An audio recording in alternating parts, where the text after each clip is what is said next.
Elvy, who I've been a fan of for a while, following a lot in the world of golf. Thanks so much for joining me today. A pleasure, Matt. Lovely to be with you.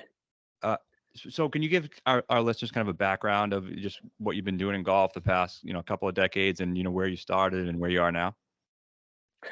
Well, as your audience can hear, I'm not from here. Born and raised in Sydney, Australia. This is my 30th year in the sports media world. Believe it or not, I'm very much middle aged these days, as my hairline probably suggests. I started off in the print media world, back when I learned to touch type on a typewriter and shorthand. I mean, that's how many moons ago it was. Transitioned into television in 2000 around the Olympics. I used to host your equivalent of Sports Centre in the United States in Australia for about a decade. It was called Fox Sports News. And then I called Tiger's big event in Australia, the one that he won the Australian Masters, first appearance in 11 years. And Wow. then he got home from that famous event and crashed into a fire hydrant, and everything blew up in his life the very next day. So uh, I said to my bosses, well, I called his last event before everything went south in Tiger's life. How about I head to the Masters at Augusta? I'd always wanted to go there, and I'll call his return in 2010. I did that, and that was when a network in Australia who basically has the golf a bit like a CBS in the States asked me to front golf going forward for them. So I went from being an all sports guy to a golf guy in 2010. Ian Baker Finch was my right hand man in Australia. And after the first year of working together, he just turned to me and he said, "What are you doing here?" I'm like, "What do you mean? What am I doing here? I've got Ian Baker Finch, the voice for Australia on the PGA Tour and a major champion on one side, and I've got Wayne Grady, another major champion and voice on the European Tour for Australia on the other side of me. I'm living my dream." Yeah. He's like, he goes, "Mate, you're very good at what you do. You should come to the States with me." And he sort of introduced me into that world from then on. And that's pretty much how it transitioned for me from Australia into the United States, and then started working, with PGA Tour Entertainment and CBS Sports and Golf Channel, and I've been able to work from all now. That's amazing. And the whole time you're talking, I'm just picturing myself playing PGA 2K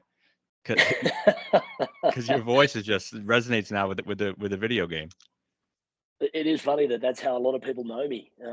As I said, this is 30 years for me in the media, but most people remember me from a video game or know me from a video game, and it's hilarious. I get a lot of hate mail from people who are like, "Man, you're hard on me. Why are you so critical of my game?" And I'm like, "Man, it's a video game. I record 1,000 lines, and they put them in when they see appropriate."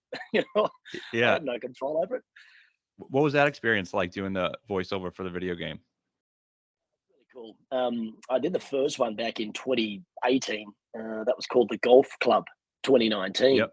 If you remember it, golfers who remember this really cool indie game that had the PGA Tour element to it, and they brought me in for that.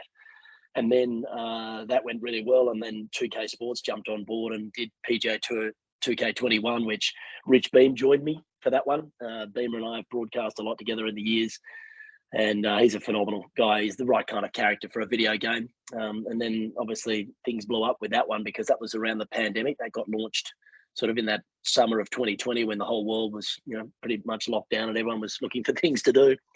And then obviously then Tiger signs on as the executive director and a 10-year exclusive deal with this one. So now 2K23 has gone huge as well. So made fun to be a part of. It's completely different to broadcasting, because when you're live at an event, you're calling it as you see it.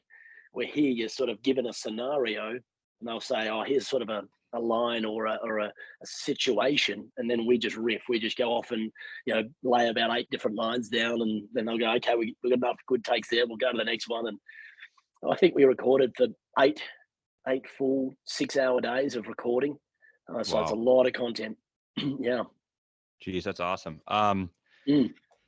All right. Well, I guess we'll get into here some live stuff because I know a lot of people want to hear about that, and that's kind of Let's what go the straight golf into was. it, huh? Yeah, straight into it. Straight into it. Because I think just that's one of the biggest storylines in golf, and I think maybe it's going away from that now with so many big, great events on the PGA Tour coming up, and then you get the live season starting up. But right now, it's just kind of like number one question I have for you is there a solution with both current commissioners that could, that these two tours could coexist, or is it going to be a battle forever? Certainly not forever. No, but not for the foreseeable future.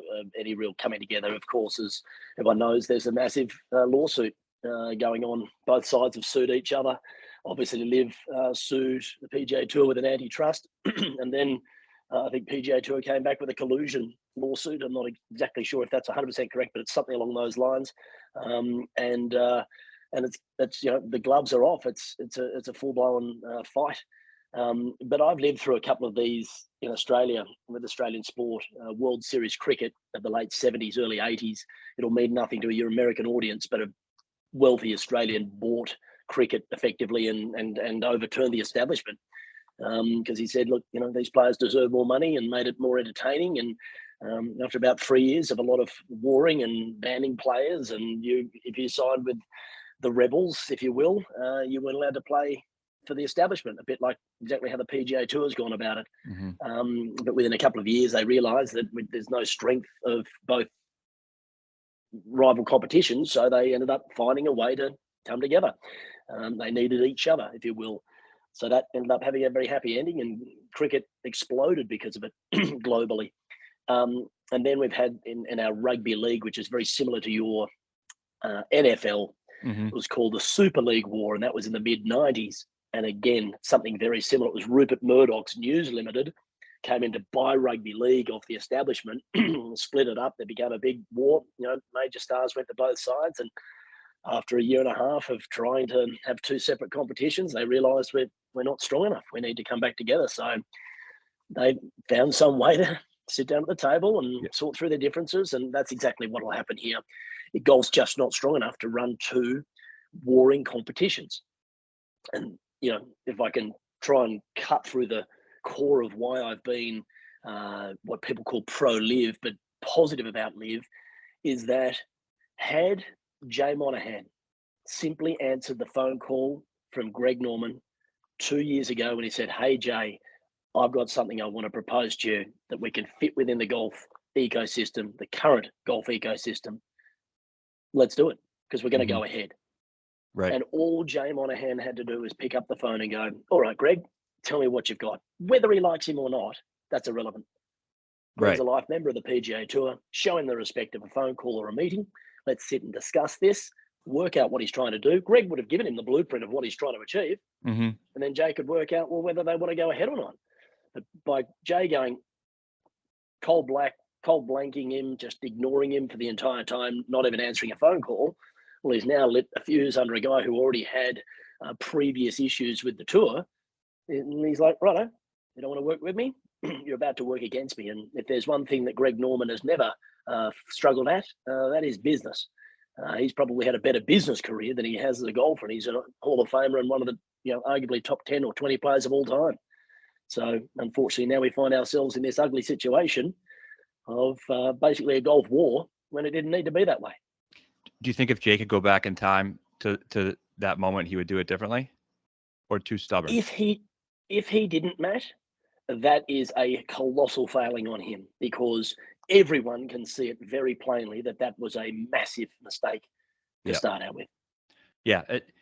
So you and I were kind of talking off the air a little bit how both of us, just because you're pro-LIV or you don't have a problem with LIV or you think it could possibly be good in the long run, that people paint you as anti-PGA Tour. And that it's just not the case. Can you like both? Of course you can like both. Absolutely. Everyone goes, oh, you can't have your cake and eat it too. And I said, look, I don't come from the United States. I don't live in your world of divisiveness that you seem to have in your country. Mm-hmm, mm-hmm. I don't. I have a foot in both camps. In everything I do in life, I'm a centrist. I have a foot in both camps. There's things about the left I like, there's things about the right I like, and you just try and fit within that. And honestly, most people seem to be like that. Yeah. It's just that we don't get any government that wants to back us or support us like that. But in this situation, they're like, if you aren't hating LIV, that means you're against us, the PGA Tour. I'm like, of course not.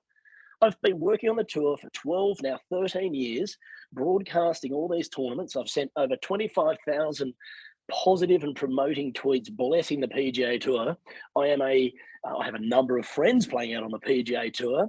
I'm the voice of the PGA Tour video game, as you alluded to. my arms are still very much wide open for PGA Tour golf. I'm watching the Pebble Beach, AT&T Pebble Beach Pro-Am right now. I love it. I love those. But Monterey Peninsula is my favorite place on earth. I love PGA Tour golf. Yep. But it's okay to like something else that has a different vibe to golf. One thing I found over my last couple of years broadcasting is it became particularly stale. The PGA Tour has served meat and 3 veg for 50 years. Yep. 4 rounds of 72 hole stroke play golf and has not changed one iota. The only thing they had against every other tour on earth was more money. Right. So then LIV come along with even more money, or basically an unlimited stream of money, and go, right, we're going to do something different. Now, it's the first time the PGA Tour has ever taken someone else that seriously, that they're going to ban people from going to play elsewhere because they've never stopped people from playing elsewhere ever before. Right.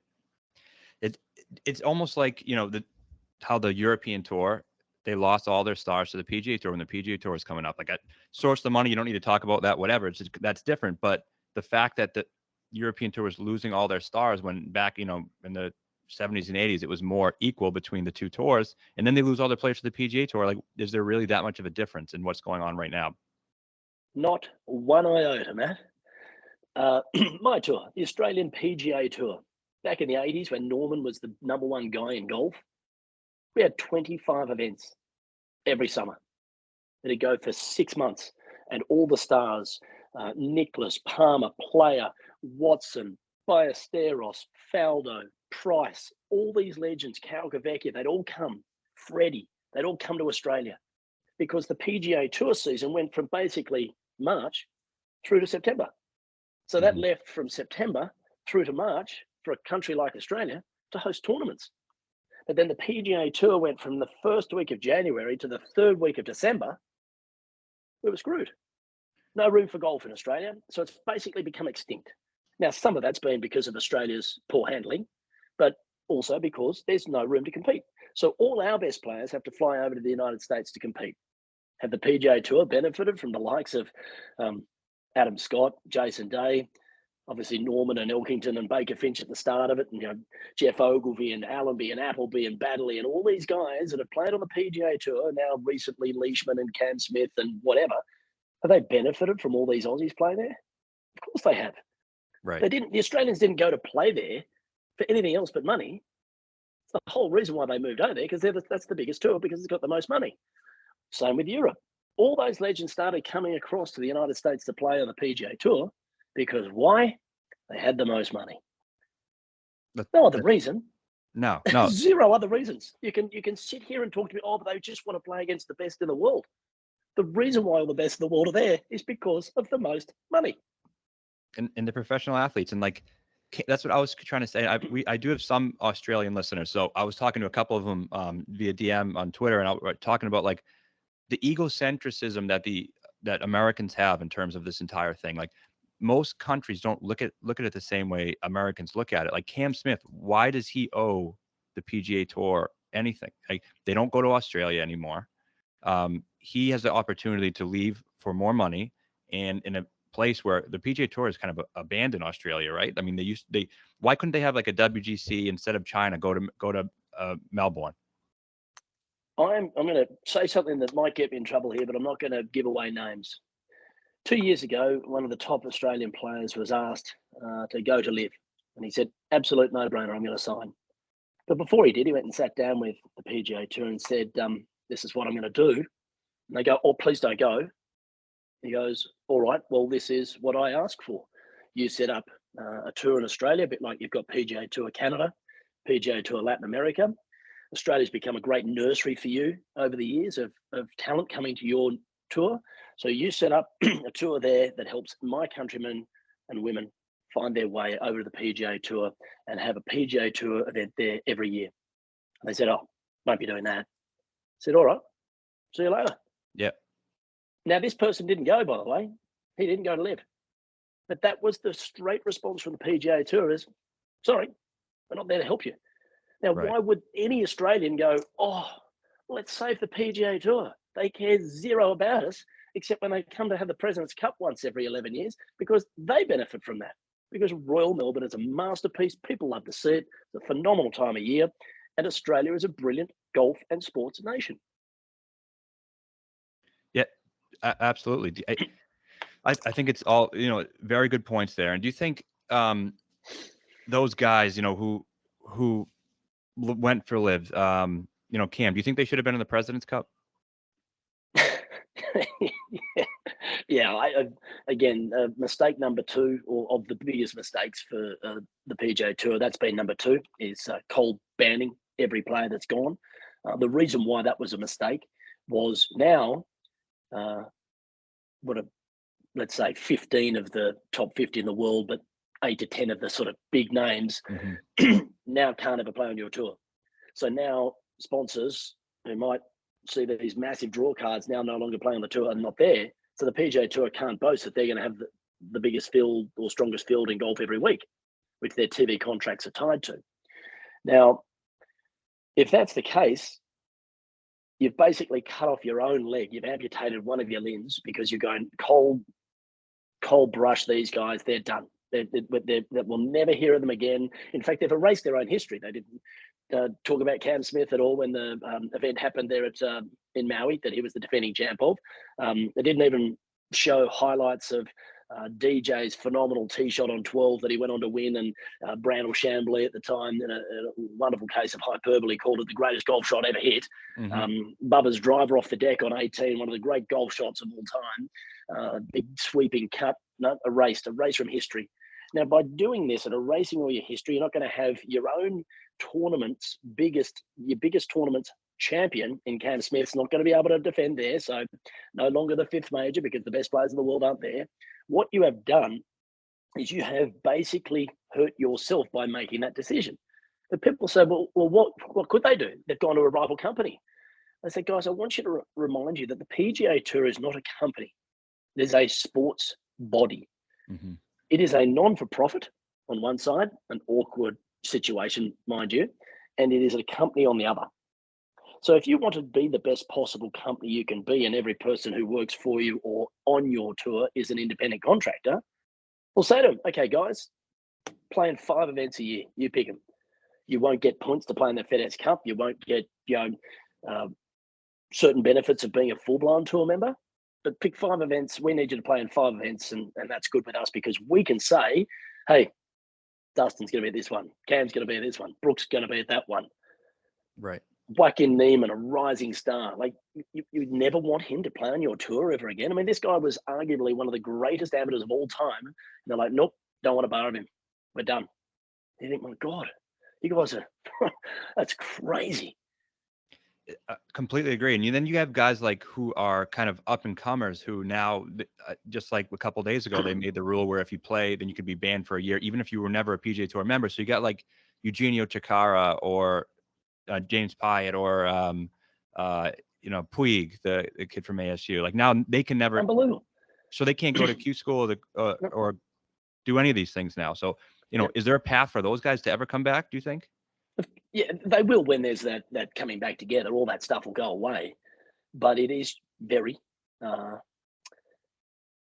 want to say, a poor decision by the tour. It was a poor decision, one of a few they've made in all this, because they were reactionary. They were never proactive. They've always been reactive. Right. So you make poor decisions when you're under pressure, and that's been one of them. I saw Bob Harrig the other day for Sports Illustrated say an interesting kind of idea that I think, seems pretty cool. Like if LIV could get a qualifying system, and it's not necessarily to appease the world ranking system or anything, but just to make it a way for guys to get on. Like if they had a qualifier where the top 3 guys get to play in the event as a team. Do you think it's a good idea? I loved it. And Bob's been one of those very neutral journalists through all this. I think he and Alan Shipnuck have probably been the 2 standouts of the old world media crowd that I know very well. They've basically just said how it is. They've talked about the pros and cons of both sides of the fence without any bias whatsoever, and that was a great idea. I am sure that Greg and the LIV Golf team are working out their best formula. but they had their plan. This was their plan, and they were going down that path, and they've executed it quite brilliantly in their first year, if you wouldn't mind me saying. And year 2 is going to be only even better. So maybe that'll be something they do go down the path of in the future, Matt, because it was a very good idea, no question. Yeah. Because what it does to people, it says, hey, look, we aren't a closed shop. We do want, there's got to be some promotion and relegation of players, and if someone's capable of playing their way onto the tour, and they can, brilliant. What a great success story. Yeah, and people would tune in to watch that. I think that's totally right. And one thing that I think LIV has been doing is they seem more open to opinions from their players on what might be a good idea. Like, it seems like they have a lot of say in kind of what's going on. Which LIV event did you go to? I think Boston. You were that phenomenal one with DJ, right? Yeah. I went I think to the next one or the one after that, the one in Chicago. Yep. And the first thing I found when I got to go to the Pro-Am draw party with all the players is just how relaxed and at ease they were. I went to thousands of these events on the tour, and every time it was, everyone was rigid and uptight, and they'd do their speech and then they'd bail out. But these guys were there till the end, and it's like a frat party. It's like, how was this? It was just completely relaxed, because all the restrictions that have been on them from the tour, don't say this, don't tweet that, don't be like this, fit in our nice, neat, conservative box, because that's how we want to produce our package and sell it to the world, because no one swears over here and no one's done drugs and no one's committed adultery. And you're like, guys, grow up. We are a bunch of adults. Let's be adults and do what we do. And we've seen straight away, you said at the very start, one of the biggest stories in golf in my time, there has never been a bigger story in golf. And I've been playing the game for 40 years. I've been broadcasting it for 25 years. And I've been in the thick of it here in the United States for the last 12 to 13 years. And there's been nothing that's come as close to this in terms of a sports story. Now, Tiger being Tiger was just a colossus. But this war that people have been talking about, people who have zero interest or knowledge about golf, they're talking about this, because it's very much a business war as much as it is a sports war. And we've seen the Saudis, basically the PGA Tour is a rounding error to them. They could literally write a check tomorrow and go, guys, there's $5 billion. We don't ever want to hear from you again. We've bought you out. Right. And to speak to your point, I was at a bar like a couple months ago. I tweeted this, and I was looking across, and there was just like 5 or 6 guys who just come off the course and went to the bar to get a drink.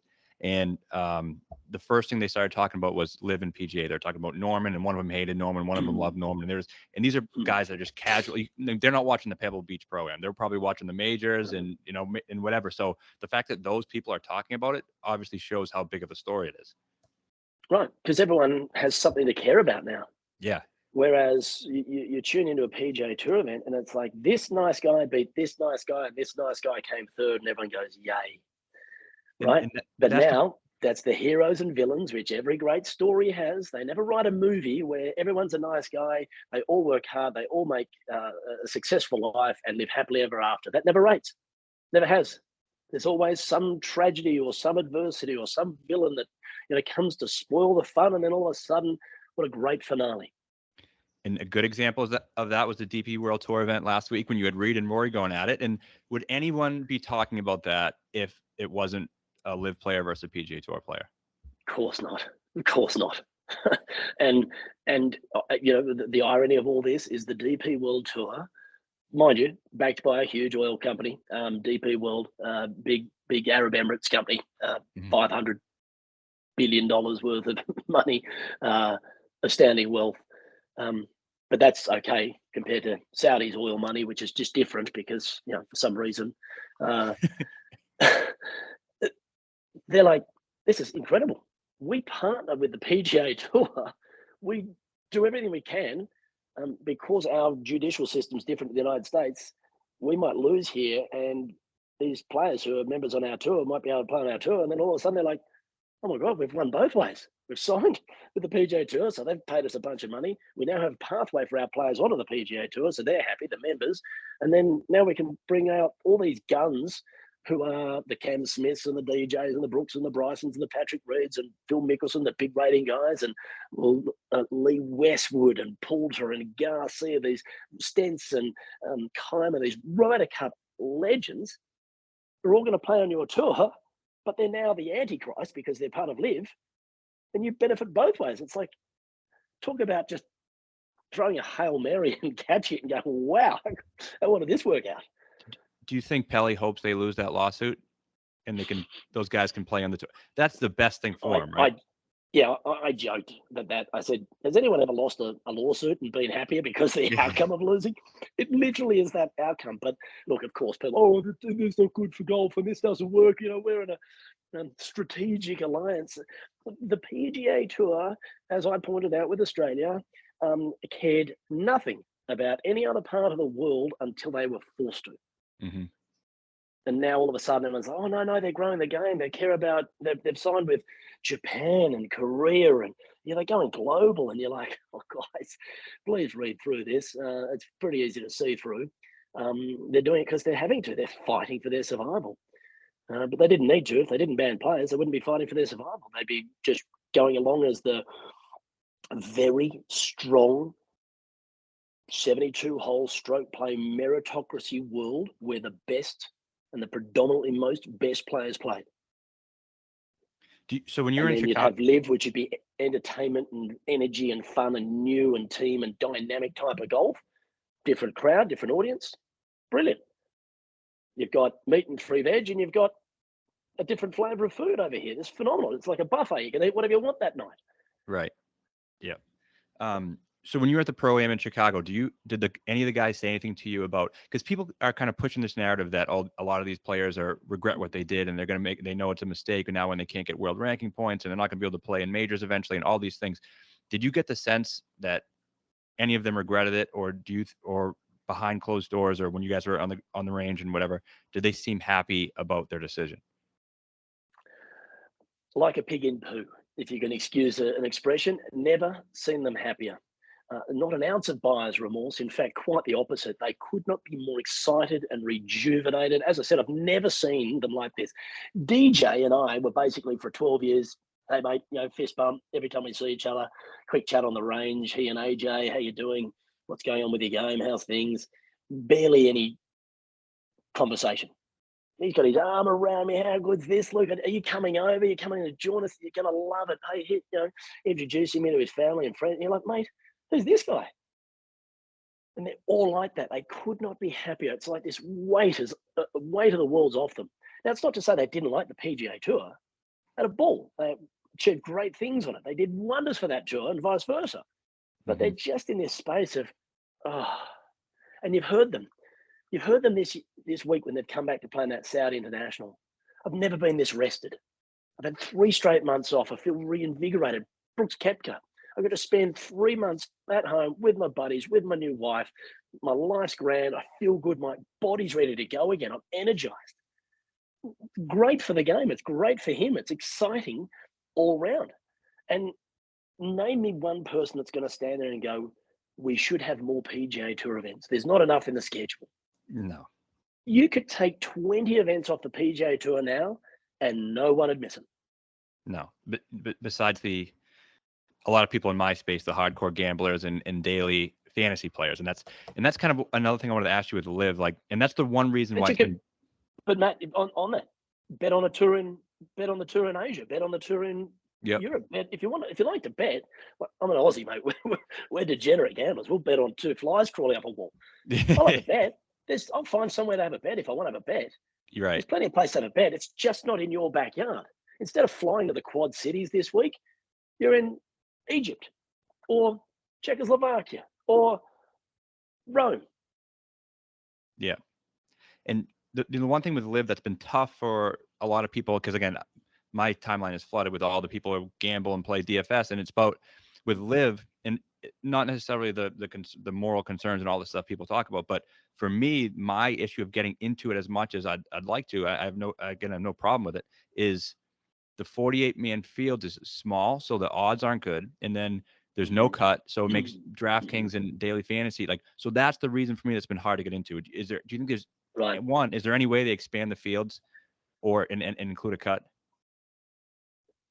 I don't think there's any plans to. No, if it becomes absolute, you will never get world ranking points if that's the case. Even though we all know that the official world golf rankings has basically become redundant now. No, I doubt it, because the model wasn't based around that. The modeling, so everyone understands, and I'm sure they've had the chance to learn a bit more about it if they really care.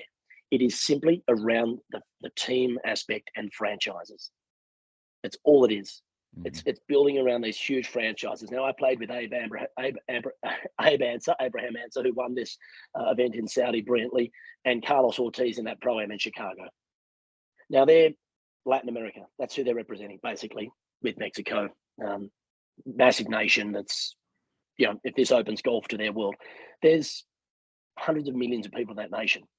They're now going to be a team that can represent that nation or that region and go to that many people.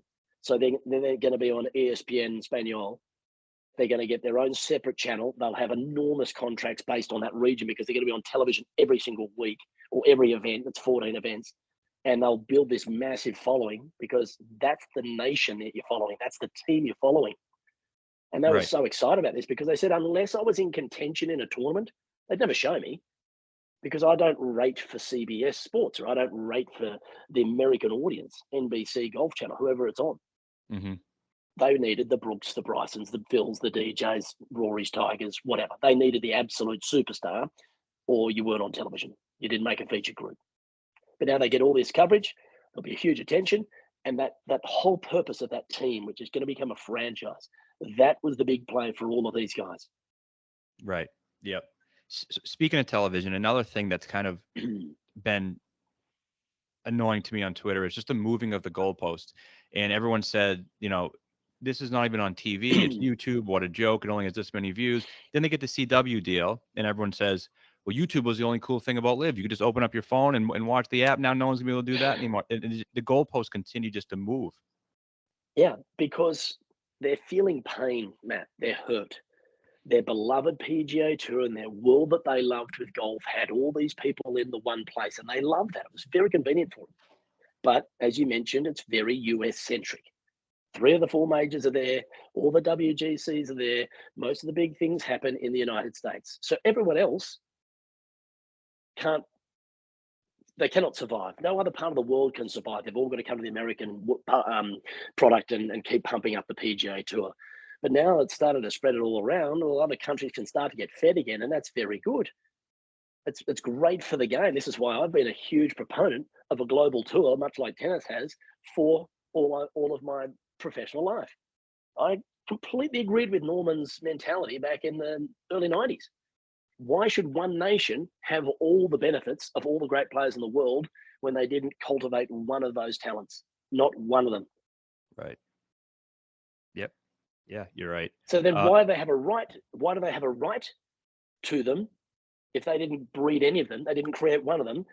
Why do they then have a right to them if they're actually their own companies employing a number of people to play golf around the world? Why does the PGA Tour have the right to control them? Right. Of course they don't. Yeah. Right. But so all these people that got angry about golf being segregated or separated, they need something to blame. That is why people like me and you and people who have said anything positive about LIV Golf on social media get called LIV bots and, people that take blood money from the Saudis and, all these constant denigrating thoughts, because they are just angry at what they used to have, they don't have anymore. Mm-hmm. Yeah. But if the rest of the game is benefiting around the world because of it, then fantastic. That's great. It's really healthy. Is the reason the rest of the world benefiting because now these other stars from other countries can be featured like they weren't featured on the PGA Tour? Right. So when I came across the States in 2010, I was covering the Australians on the PGA Tour. And I took this proposal to the PGA Tour back then, is that I would host a series of clips of highlights throughout the course of a day of all of our guys. And I'd interview a couple of them who played well and whatever. And I'd send that back to Australia at the end of every broadcast every day. Because if they weren't in contention, we never saw them. Right. So for 48 weeks of the year, we never saw any of these guys unless they were in contention to win something. But we had Allenby, Appleby, Baddeley, Ogilvy, Scott, now Leishman came along. He was the rookie of the year in 2009, so he was just emerging on the tour at that time. Jason Day came in and became a superstar of the game. That awesome run during the middle of that 2010s decade. But we could never see them.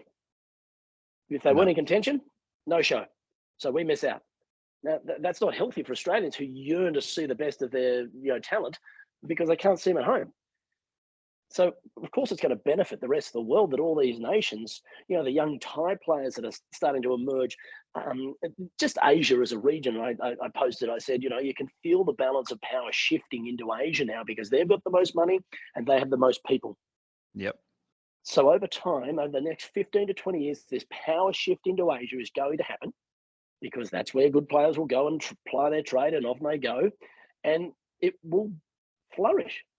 And there's 1.3 billion Chinese, and there's 1.1 billion Indians, and there's, half the world's population basically lives in Asia, somewhere in Asia. It's going to flourish.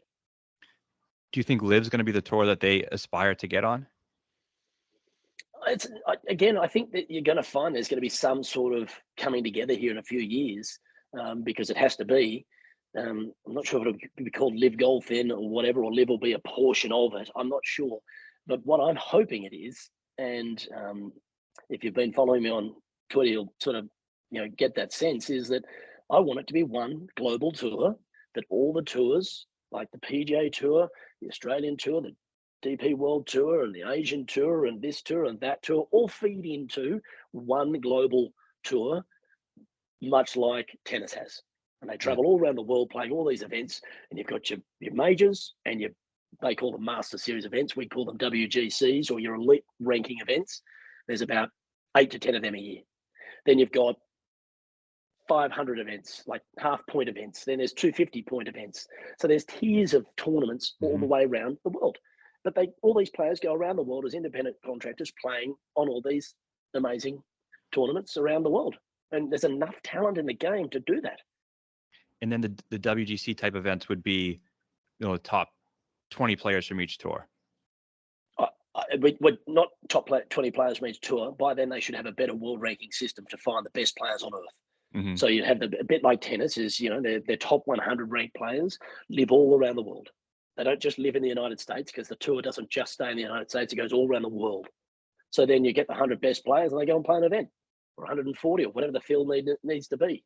However they choose that tournament or that event to be, could be match play, 64 players. How many people? Irrelevant.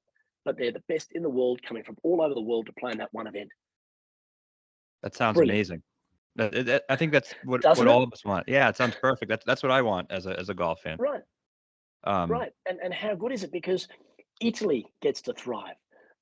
Thailand, where, usually it's an afterthought. They've got this 15-year-old wonder kind.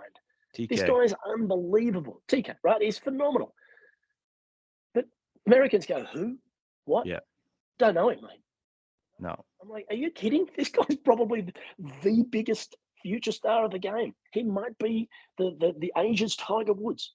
Yeah. But because he's not born in the United States and playing the PGA Tour, nobody. Tom Kim, another example. Tom Kim grows up in South Korea, fabulously talented kid, wins the Asian Tour Order of Merit, wins the Japanese Tour of Order of Merit, then comes over to play in the United States because he's world class and he deserves to. And then everyone goes, wow, this Tom Kim's amazing. Mm-hmm. How good is he? What a breath of fresh air. And you're like, well, how do you think he got here, kids? Do you think he just went poof and became a world-class player in the United States? Of course not. Right. Yep. Do you think, are you surprised that, so speaking of, I agree with all that stuff. That's all, exactly how I feel. And do you think, I'm a little surprised with Adam Scott and Hideki that they didn't, that they're being so loyal to the PGA Tour, and especially Scott, that he joined the council, and like it just seemed like all the Australians kind of went together and kind of spoke about how important they think bringing golf to Australia is and all these things, and then Scott joins the advisory committee for the PGA Tour, and he kind of goes all in with that. Well, what happened there is there was supposed to be a deal between Adam Scott and LIV. It didn't go ahead for whatever reason, and the offer was retracted. It was offered to Cam Smith, the newly minted Open champion. He's gone, love to. and I want to bring my mate Mark Leach with me. Mm-hmm. So the reason why Adam is no longer at LIV is because he was going to be given one of the team captain positions. So he'd have 25% ownership of the Australian team. But once it was then given to Cam, because Adam balked at the start, well, then Cam's now the captain. So Adam's not going to be a captain. So he's going to be just a player on the team, and it's not worth his while anymore. So instead of being all in, he has to be then all out. And then he goes, well, if I'm all out, I might as well be all in on the tour. Plus, I get to keep my legacy as one of the highest ever money winners and playing majors because he's desperate to win that second major and all these things that were important to him. And he stays. Now, Hideki was simply money. That was the whole situation. He was being offered reportedly $300 million to front the Japanese team that was going to be playing on the LIV Tour. And last minute, the US Tour the PGA Tour knew that it would be too much of a financial loss for them not to have the Japanese audience. So they paid him a bunch to stay on the tour, and he stayed. Just a financial decision. Rory's being paid by the PGA Tour and DP World Tour to stay. Tens of millions of dollars. That's fine. He chose to. It's not any different to someone else taking 50, 100 million to play on LIV. No different. Right. And I'm sure that has nothing to do with why he says all the things he's been saying over the past 6 months or so. Well, I don't know anyone who's ticky-tacked back and forth between their opinions more than Rory McIlroy over the last 12 months. He has, I feel this way, now I feel this way, now I feel this way, now I feel this way. And it's, unfortunately, he is not the puppeteer. He is the puppet. And it's sad because he is such a phenomenal young man and a phenomenal golfer, generational talent. Just wish we could celebrate the way he plays rather than pick holes in what he's having to say. But don't criticize your European Tour, European Ryder Cup mates for making a decision that you had basically made on the other side of the fence. Yep. Right. Yeah.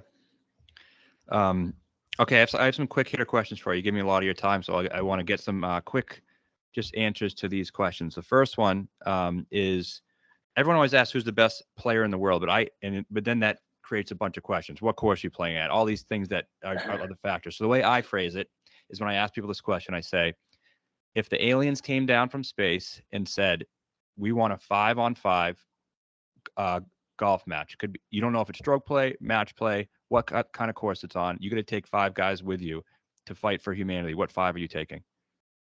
As of right now, or in right now? Right now. Rahm, Rory, Cam Smith, Justin Thomas, and Dustin Johnson. I think that's my 5 too. The fifth, I was going back and forth between Thomas and Cantlay and maybe another one, but those 4 were completely set for me. And it's kind of funny about the DJ thing, and that's another question I'm gonna get into. Do you think Dustin Johnson can win a major this year? If he's not one of the top 5 favorites, I'll be stunned. You watch it. This is something I'll say so your audience can clearly understand it. Do you want to know who the top ranked players in the world are properly? Have a look at the odds makers for the bets or the field they set and the odds they set for the Masters. That is exactly where they see the world rankings at that time, is the value of what they are. And if Cam Smith is at 15 to 1 to win the Masters and in 4th place, they think he's the 4th best player on earth. Right. And it's funny because I bet Dustin Johnson to win. I couldn't bet the Masters because, like you said, he's like 14 or 16 to 1, so he's too short. But I bet him at the U.S. Open, the Open Championship, both at 28 to 1, which I think is crazy. So great odds. Yeah, so I'm really happy about that. So I bet you are. So look forward to a drink when you celebrate a win. I hope so. So my next question: not can they, but will a LIV player win a major this year? If I've got 2 of them in the top 5 players in the world, there's the odds are that yes, one of them will. Could Rahm win a couple? Could Rory win a couple? Perhaps. Could someone stand out and go, I just had a hero year, a bit like Colin Morikawa a couple of years ago? Maybe. But the LIV guys that are coming back have another thing to play for that they never had before. They have this enormous chip on their shoulder. Plus, it's basically a golden ticket back into Charlie's Chocolate Factory, because once you get a 5-year exemption from winning a major, well, there's 5 more years I can play in majors. Yep. So they're like, oh, I go win a major. I take care of business for another 5 years. I don't have to worry about exemptions. We're going to qualify for stuff. So that's another thing they bring with them. and it'll be this enormous chip that they'll have on their shoulder, a bit like our boy Tommy Brady did his entire career. No one thought I was good enough, and he just operated with this giant chip on his shoulder. So, to answer your question short, yeah, I'll back a LIV player to win a major this year. I'm with you on that. Adam Scott, does he ever get his second major? I hope so, man. Do I love that bloke? He is just an absolute legend of a human and golfer. When he won the Masters, what it did for Australian golf, again, the giving nature this guy has, I would dearly love him to win another major, but I think the odds of him doing that are against him rather than with him. But he could have one of those weeks, a bit like Phil had at Kiowa, a bit like Ernie when Ernie pipped him for that Open at 2012 at Lytham and St Anne's, which ultimately inspired him to go and win the green jacket the following spring. So, look, there could be one of those just glory weeks that he puts together and grabs it. I hope so, and I hope it's the Open Championship. I really hope he gets a claret jug because that's the one he wants the most. I bet him at this one for 70 to 1. I don't know if it's going to be better later or not, but I just have a feeling. Do you think having Williams on the bag helps? Yeah, absolutely. Stevie's been the best thing for Scotty in his career. The thing, because that was the time I covered the Aussies on the tour a lot, was when Stevie took over Adam's bag. What Stevie brings to Adam, because Adam's such a nice guy, he doesn't have the eye of the tiger. He doesn't have that, I will stare straight through you. I'm going to kill you out there on the course. He's like everyone's best mate. There's not one person will say something bad about Adam Scott because he just wants to be everyone's friend. And when he's out on the course, yeah, he's trying to win, but he doesn't have that John Rahm killer instinct. He doesn't have that I am going to mash you all on the way to the title. He doesn't have Tiger's, I'm winning at all costs mentality. So he's up against that every time he tees off. But Stevie brings that because Stevie, he never wants to lose. I haven't flown from New Zealand to this tournament to win. In fact, he sacked Adam Scott as a player. How many caddies sack a player? It's always the other way around. He sacked Adam Scott. I said, I can't caddy for you anymore. If you're not going to aim up in these big runs, I can't do it. But after a few years, he's missed the game and the limelight and his job sharing. He's like, yep, let's go again. So he's obviously bringing a layer to Adam this year, but will he get him over the line? It's going to be a lot tougher. Yeah. And the Rippers, do you like that team name? Yeah, a lot of people say, it's strippers. That's what strippers is, the Rippers. We're off to the Rippers. It's like, no, it means you're a ripper bloke in Australia. Cam Smith is a ripper bloke. As you saw after he won the Australian PGA, he's the people's champ. He's on the shoulders of his mates in the bar having a drink, watching his winning putt. And, he's a ripping bloke. So the Rippers over punch, and I know why punch was chosen, because Australians like to punch above their weight. So it's a boxing parlance. We'll punch above our weight. We'll make it from Australia because the odds are against us already. But, the Rippers, I think that's more Cam's style. Yeah, great. And last thing we'll talk about, the Waste Management Phoenix Open. Who do you think is going to play well in this big, awesome, both of us love the PGA Tour. We were excited for this event. It's going to be one of the best events. It's the major in the winter. It feels like this year with this event. So what do you think about, this week? It might be bigger than the Players' Championship this year. People might look at me and go, are you kidding? It's the Players. It's the fifth major. So it's no longer the fifth major. It can't be. This field is so strong that there's no Monday qualifiers able to fit in. They've had to go past the amount of people they wanted in the field to get all those 125 already previously exempt. So everyone wants to play in it. And why wouldn't you? It's an elevated event, the weekend of the Super Bowl. The Super Bowl's in Phoenix as well. So you can have this almighty weekend of sports. It's going to be enormous. And honestly, you look last year, this is where Scotty Scheffler got on his run. He won the first of his 4 victories on the PGA Tour and took it off to a green jacket and became the player of the year and number 1 and all these things. But the person who I picked for this year to be that person is John Rahm, and he's already won twice. Obviously an ASU boy. He's got great roots in Arizona. He's playing the best golf of his life, and he's operating with a bit of a chip on the shoulder too. So my pick this week is John Rahm. My pick to win the Masters is John Rahm. My pick to win the FedEx Cup is John Rahm. My pick to lead Europe in the Ryder Cup is John Rahm. I think it's John Rahm's year. He's played in this event, I think, 7 times, and he's never finished worse than 16th. Yeah. So He's always there. Yeah. And that was what did he tie 5th when he was in college? It yeah, tied 6 or something like that. What was he? He was right up there in his as a college player. yep. That was his best start, 5th. It's been between 5th There and you go. 16th. There you go. So yeah, he's obviously a great pick. I like Hideki there. He's played so well. He's played so well at that place. He's won it twice. He's like 28-30 to 1, I think is great. And then I think Morikawa is starting. You see those approach numbers, the irons starting to come back. Yeah. So it might be a good spot for him too. He and Schauffele, both of those two are just doing this again. And whoever gets it done will get it done. But yeah, exactly. I mean, there's so many guys that are playing great golf, but what a week it's going to be. The Waste Management Phoenix Open had to create a stadium hole to give it energy because no one talked about it. It was just glossed over in this West Coast swing. Now it is, other than Riviera, the biggest event on the West Coast now.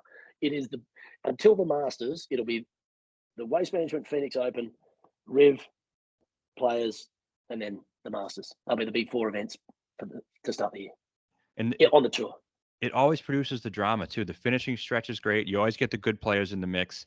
Yeah, I can't wait. It's going to be awesome. You'll know the cream's going to rise to the top. You're going to get a great finish. So I'm looking forward to it. Yeah. Well, look at the names of who've won there. Look at the names. Yeah. Brooks. The Ricky one was crazy. He gets the penalty there and then comes back and wins. That was awesome. Grace chasing him down. Look at the names tells you everything. The best players win at those courses, and it's an unbelievable finish. Water everywhere, so if you've got any kind of nerves that's going to expose you, you've got to step into that cauldron on 16 and face the music.